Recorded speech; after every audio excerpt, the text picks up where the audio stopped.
Welcome to the first of a series of videos I'd like to call History Sideliners. I'm going to be telling tales of people who invented stuff, or maybe they did things, that affects your daily life. But you've never heard of them before. So that means there's going to be no stories about Thomas Edison, or Benjamin Franklin, or even John Hancock. It's John Hancock.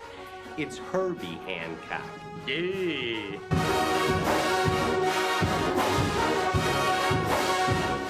Today we're going to explore the origins of a device that you turn to every time it rains. But I don't mean an umbrella. My inspiration to tell this story literally fell out of the sky.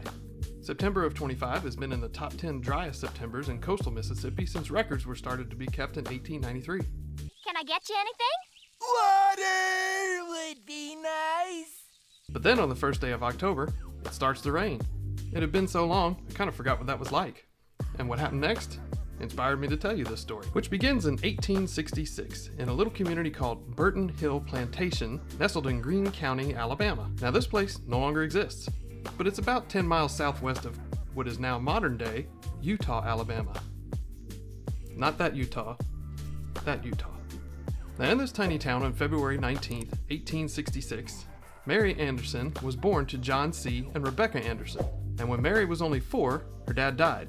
But he left an estate big enough that she, and her mom, and her sister, Frances, were able to live on it without having to do much of anything else. Not a lot of information about her early life or education still exists. But when she was 23, her mom, sister, and she sold their house in Burton Hill and moved to the up-and-coming town of Birmingham, Alabama. And she built the Fairmount Apartments on Highland Avenue. Now, while Mary is busy establishing herself as a real estate developer, her sister Frances is busy getting married to a guy named George P. Thornton. The newlyweds then moved to Fresno, California. Before long, in 1893, Rebecca and her daughter Mary, now 27, leased their apartment and moved out to Fresno. Once she was settled in California, the real estate developer did what she knew best. Nope. She bought some land and raised cattle and grapes. Because of course she did. Now this venture lasted about 5 years, but then word came from Alabama that one of her aunts was growing ill. So Rebecca, Mary, and the Thorntons sell their property in Fresno, move back to Birmingham, right back into the Fairmount Apartments. And while this venture may sound noble, turns out Mary's aunt had a steamer trunk full of gold and jewelry. We happy? Yeah, we happy. Because of course, everybody's aunt's got a steamer trunk full of gold and jewelry, right? Right? No? So again, living off family money, back in Birmingham in the Fairmount Apartments. Eager to continue her entrepreneurial endeavors, she takes a trip to New York in the dead of winter in 1903. And this is when inspiration strikes. As she rode in a streetcar, she observed a problem that was pretty common for all drivers of streetcars in this era. The snow and the sleet that day were making it incredibly hard for the driver to be able to see. In order for him to be able to see, he had to stop the car periodically, get out, wipe the windshield off, and then get back in and go.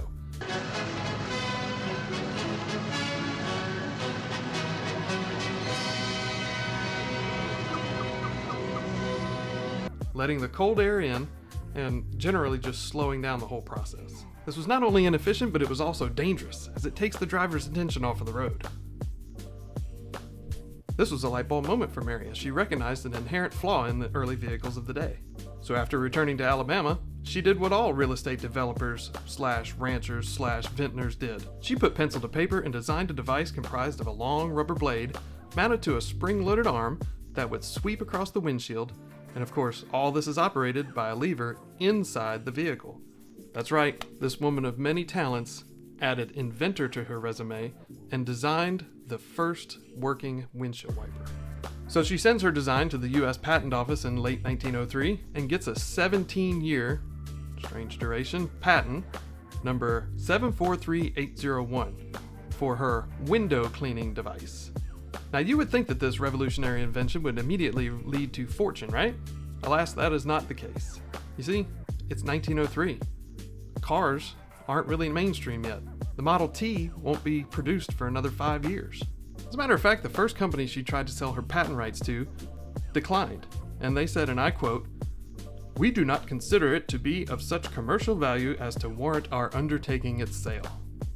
They went on to say that they thought that the driver would be more distracted by this device, more so than not being able to see.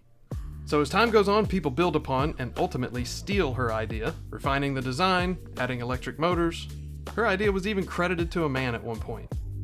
As time went on, cars went into full-scale production. Windshield wipers were offered, but they were an option. It wasn't until 1922 when Cadillac started offering them as standard equipment. And this is 2 years after her 17-year patent expired. As a result, she never made a dime off of this invention. So you get nothing. You lose. That said, Mary continued to live off of her inheritance, as well as the fruits of all her other ventures, and she, her mother, her sister, all lived in the Fairmont Apartments until Mary's death in 1953 at the age of 87. She wasn't a trained engineer, but she possessed a valuable combination of vision and problem-solving skills. So let her story be an inspiration to you. If you see a problem and you think you have a solution for it, act on that impulse. See what happens. Even if your invention doesn't land you on the cover of Time magazine, it still could be something that makes the world a better place. So if you like this video, go ahead and hit that like button for me. If you want to see more, hit the subscribe button. Finally, if you have an idea about another person that's been riding the bench on history's sidelines, leave it in a comment below. And until next time, stay curious, my friends.